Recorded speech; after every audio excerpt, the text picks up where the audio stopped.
Hello everyone. जैसा कि आप लोगों ने कहा था कि आप लोगों को 10 थाट और जो 15 राग जो हर दिन हम लाइव सेशन में करते हैं रियाज, उसका डिटेल वीडियो चाहिए। तो फाइनली आज मैंने डिटेल वीडियो इसका अलग से बनाने का डिसीजन लिया है और मैं आज बना रही हूँ। So before I start 10 thoughts, उसके बारे में मैं पहले थोड़ा सा कुछ बेसिक चीज़ बता देती हूँ। 10 थाट क्या होते हैं? 10 थाट बेसिकली इंडियन क्लासिकल में ऐसा बोला जाता है कि it is a organize structure जिससे बहुत सारे राग जो है बनाए गए हैं। ये पैरेंटल स्केल होते हैं रागों के, ठीक है। इन्हीं स्केल से जो है अलग अलग राग बनाए गए हैं। Even if you see in western music, तो वेस्टर्न म्यूजिक में भी जो अलग अलग स्केल हैं वो आपके इंडियन क्लासिकल के थाटों से मैच करते हैं। तो इसीलिए 10 थाट का बहुत ज़्यादा इंपॉर्टेंट रोल होता है हमारे इंडियन क्लासिकल म्यूजिक में। और इवन इन नॉर्मल कोई भी आप म्यूजिक करें तो सबसे पहले 10 थाट का रियाज बहुत ज़रूरी होता है, ठीक है। तो अब यहाँ पे आप बैकग्राउंड में सुन रहे हैं तबला। ये जो तबला है ये कहरवा ताल में है और इसका जो स्पीड है वो 360 पर मैंने रखा हुआ है। और स्केल जो आप सुन रहे हैं तानपुरे का वो सी स्केल में है। तो तबला और तानपुरे का दोनों का स्केल जो है वो सी है और सी स्केल में ही मैं डेली रियाज करती हूँ। तो उसी में मैं आप लोगों को ये सारी चीज़ें जो है बताऊँगी, ठीक है। तो ये रहा basic introduction about tabla, tanpura and thought. अब हम चलते हैं थाट के एक एक थाट को डिटेल में समझना शुरू करते हैं। तो सबसे पहले आता है बिलावल थाट। बिलावल थाट, अब एक चीज़ हमेशा याद रखिएगा कि थाट में सिर्फ 7 ही नोट्स होते हैं। अब उन्हीं 7 नोट्स में हमें आप देखेंगे 10 जो थाट होते हैं उसमें 12 के जो नोट्स होते हैं वो कवर हो जाते हैं। कैसे? क्योंकि हर एक थाट में एक एक जो सुर है वो बदल जाते हैं। तो हम वो चीज़ देखेंगे इस वीडियो में। तो सबसे पहले बिलावल में सारे शुद्ध स्वर होते हैं। बिलावल जो है सबसे बेसिक और सबसे इम्पॉर्टेंट थाट माना जाता है, क्योंकि जब तक आपका बिलावल नहीं होता तब तक आपको आगे के थाटों की तरफ नहीं बढ़ना चाहिए। अगर आप बिगनर्स हैं तो सबसे पहले शुरुआत आप बिलावल से करें और बिलावल को ही पहले अच्छी तरह से प्रैक्टिस करें, एटलीस्ट फॉर 1 ईयर। हम लोग ने जब शुरू किया था तो 1 साल तक तो हमने सिर्फ बिलावल का ही रियाज किया था, ठीक है। तो इससे आपके 7 सुर अच्छी तरह से हो जाते हैं और 7 सुर के बाद तब आप अगले पड़ाव पर जा सकते हैं, अगले थाट की तरफ जा सकते हैं, ठीक है। तो मैं इसके साथ आप लोगों को बताती हूँ। तो हमारा जो स्पीड है, फिलहाल मैं स्पीड के बारे में बता दूं। तबले का जो स्पीड है, एक्चुअल स्पीड देखेंगे तो 1 2 3 4 5 6 7 8 1 2 3 4 5 6 7 8, ठीक है। ये इसका एक्चुअल स्पीड है, लेकिन हम इसको हाफ करेंगे क्योंकि हम फटाफट नहीं भागेंगे, हम आराम से थाट को समझेंगे।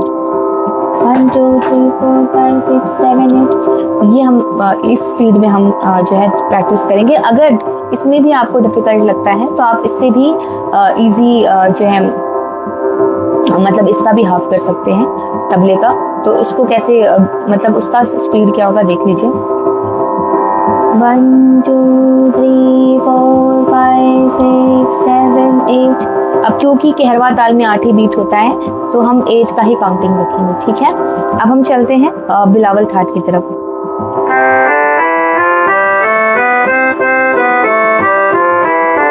सारे ग म प ध नि सा सा नि ध प म ग रे सा। अब ये तो सिंपल ही है, इसमें कोई डाउट तो नहीं होना चाहिए बिकॉज इसमें सारे शुद्ध स्वर होते हैं। फिर अगला जो थाट करेंगे उसमें नी कोमल हो जाएगा, जिसको हम खमाज थाट बोलते हैं, ठीक है। तो नी, अब अगले थाट में एक नोट को हम कोमल कर देते हैं। तो अब देखिए इसका साउंड कैसा लगता है।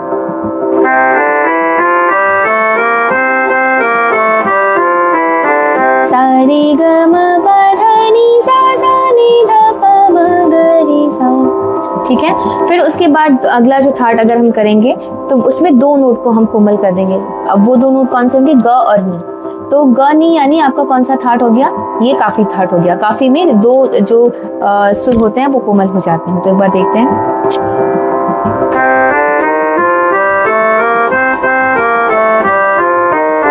सारे ग म प ध नि सा सा नि ध प म ग रे सा, ठीक है।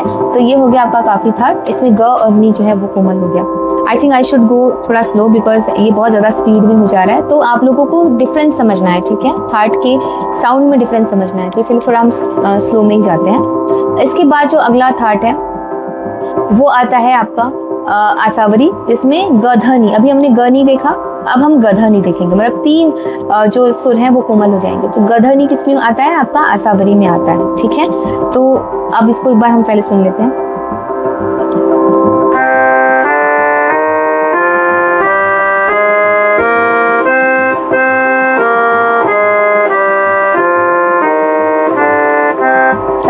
रे ग म प ध नि सा नी ध प म ग रे सा। ठीक है, तो ये हो गया आपका आसावरी। आसावरी के बाद जो अगला थाट आता है वो है भैरवी। ठीक है, भैरवी में आप देखेंगे रे ग ध नि, 4 जो नोट्स हैं वो कोमल हो जाएंगे। तो पहले हमने देखा नी कोमल, पहले हमने बिलावल देखा, बिलावल के बाद हमने खमाज देखा जिसमें नी कोमल, फिर उसके बाद हमने काफी देखा जिसमें 2 नोट कोमल हो गए, गनी हो गए, तो वो हो गया काफी। फिर उसके बाद हमने 3 नोट्स देखे वो चेंज हो गए, तो उसमें रे गधनी हो गए आसावरी। फिर चौथे में हमने देखा, मतलब जो 5वां हम थाट कर रहे हैं, तो उसमें हमने देखा रे गधनी, यानी 4 नोट्स जो हैं वो कोमल हो गए। तो अब हम देखते हैं एक बार भैरवी को प्ले करके।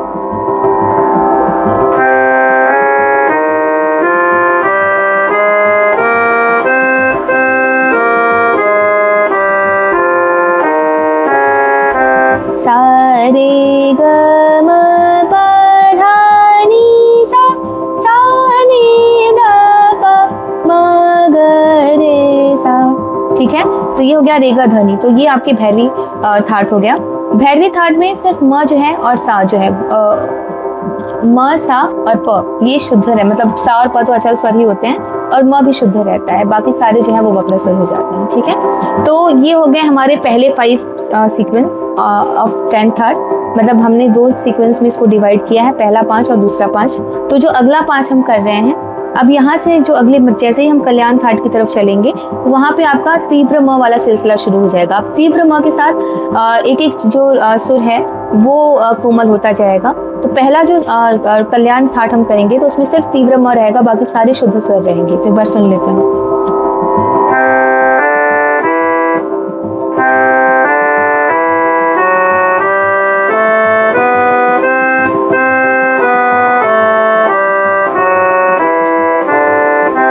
सा रे ग म प ध नि सा नी ध प म ग रे सा। ठीक है, अब ये जो तबला है ना, आपको इसी के स्पीड में चलना है, भागना नहीं है। ठीक है, तो तबले को ध्यान से चाहिए, तो हम थोड़ा सा तबला को बढ़ा लेते हैं ताकि हमारे कानों में तबले का जो बीट है वो प्रॉपर आना चाहिए, क्योंकि अगर वो नहीं आएगा तो उससे क्या होगा कि आप थोड़ा सा आगे पीछे जा सकते हैं, जो कि नहीं होना चाहिए। हमें तबले के ही बीट के इर्द गिर्द रहना है, मतलब इर्द गिर्द क्या, उसी में रहना है, उससे बाहर या उससे स्लो या उससे फास्ट नहीं होना। ठीक है, उसके बाद हमने अभी देखा कल्याण थाट। कल्याण थाट के बाद जो अगला थाट आता है वो होता है मारवा। ठीक है, मारवा में म तीव्र म के साथ रे कोमल हो जाता है। तो एक बार सुन लेते हैं।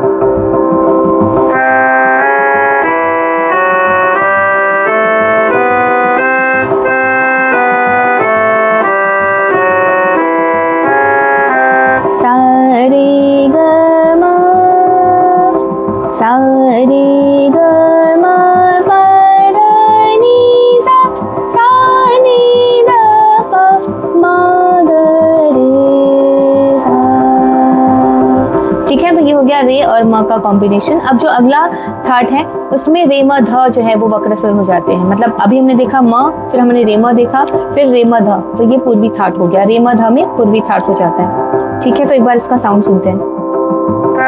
मैं थोड़ा और स्लो जाती हूँ ताकि एक एक नोट पे मैं प्रिसाइज कर पाऊँ कि कौन सा नोट चेंज हो रहा है, वो मुझे भी फील होना चाहिए ताकि आप लोगों को भी समझ में आए, क्योंकि ऐसे बोलना और उसको सुनना बहुत अंतर होता है। ठीक है, तो उसको ध्यान से हम करते हैं। तो सा रे ग म प ध नि सा नी ध प म ग रे सा रे सा। ठीक है, तो ये हो गया पूर्वी। देखिए यहाँ पे बहुत ध्यान देना है कि ग कोमल नहीं होना चाहिए, क्योंकि अब इसके बाद अगला जो थाट आता है उसमें ग भी कोमल हो जाता है। तो मेरे दिमाग में बार बार वही तोड़ी का ही थाट का चल रहा है, तो वो नहीं होना चाहिए। पूर्वी में आपके सुर जो है वो प्रॉपर होने चाहिए, एक भी सुर यहाँ वहाँ नहीं होना चाहिए। अब आता है आपका जो तोड़ी थाट, इसमें रे ग ध नि जो है वो कोमल हो जाते हैं। तो ध्यान से सुनते हैं इसको।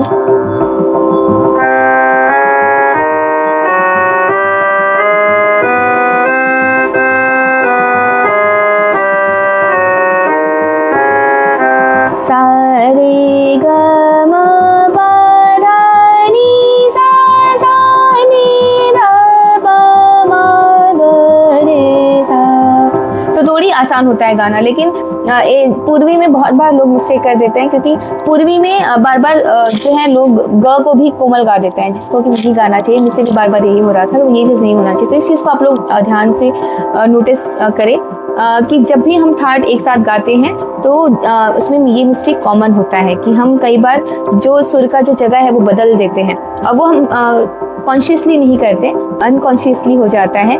और कई बार हमारे माइंड में, क्योंकि अगला चीज़ चलते रहता है, पहले कि हम जो कर रहे होते हैं उस पर ना जाके हमारा ध्यान अगले थर्ड की तरफ चला जाता है। तो उसमें ये मिस्टेक बहुत कॉमन है, तो इस चीज़ से थोड़ा बचें, स्पेशली जब आप किसी के सामने ये चीज़ बता रहे हैं या फिर ये चीज़ गा रहे हैं, तो इसमें बहुत ध्यान देना ज़रूरी है। ठीक है, तो ये हो गए हमारे 9 थर्ड। अब जो अगला लास्ट थर्ड बचा है दैट इज़ भैरव। भैरव बहुत आसान और मेरा फेवरेट थॉट है, क्योंकि भैरव में 2 ही सुर जो होते हैं वो कोमल होते हैं, रे और ध, और इसका साउंड बहुत प्यारा होता है। तो एक बार हम सुन लेते हैं।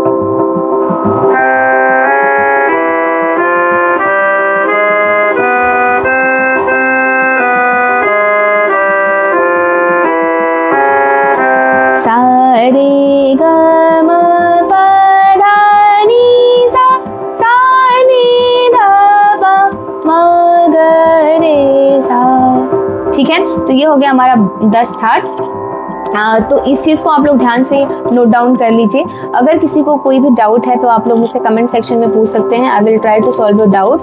और अगर आपको ये वीडियो अच्छा लगा हो तो अपना प्यार ढेर सारा दिखाएं, और अगर मुझसे कोई गलती हुई हो तो उसके लिए क्षमा, लेकिन मैंने पूरी कोशिश की है कि मैं 1 टेक में ही आपको सारा कुछ डिटेल में बता दूँ।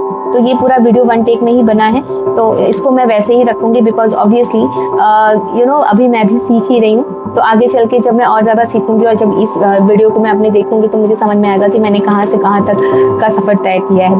ठीक है, लेकिन मैंने आप लोगों को जितनी भी चीज़ बताए हैं वीडियो में, वो सारी चीज़ जो है वो जेन्युइनली आप कहीं पे भी चेक कर सकते हैं। थाटों का यही परम्यूटेशन कॉम्बिनेशन होता है, और इसी तरह से जो है थाट को गाया जाता है। अब बहुत सारे लोग अवरोह नहीं गाते हैं, लेकिन हम लोग, मेरे जो गुरु हैं वो अवरोह में भी इसका अभ्यास कराते हैं, क्योंकि इंडियन क्लासिकल में थाट का अवरोह नहीं गाया जाता, लेकिन हम लोग करते हैं। बिकॉज इससे आपका जो भी, चाहे आप वोकलिस्ट हैं, चाहे आप इंस्ट्रूमेंटलिस्ट हैं, जो भी हैं, आप उसको अच्छी तरह से रियाज कर सकते हैं आपका स्पीड बढ़ाने के लिए, और सुरों का जो समझ है उसकी पहचान उसके लिए भी, और ईयर ट्रेनिंग के लिए भी इम्पॉर्टेंट होता है। तो इसीलिए हम इसका अवरोह भी गाते हैं। ठीक है, सो आज के लिए बस इतना ही इस पार्ट में। अब नेक्स्ट पार्ट में हम राग वाला चीज़ करेंगे, जो कि 15 राग वाला चीज़ है।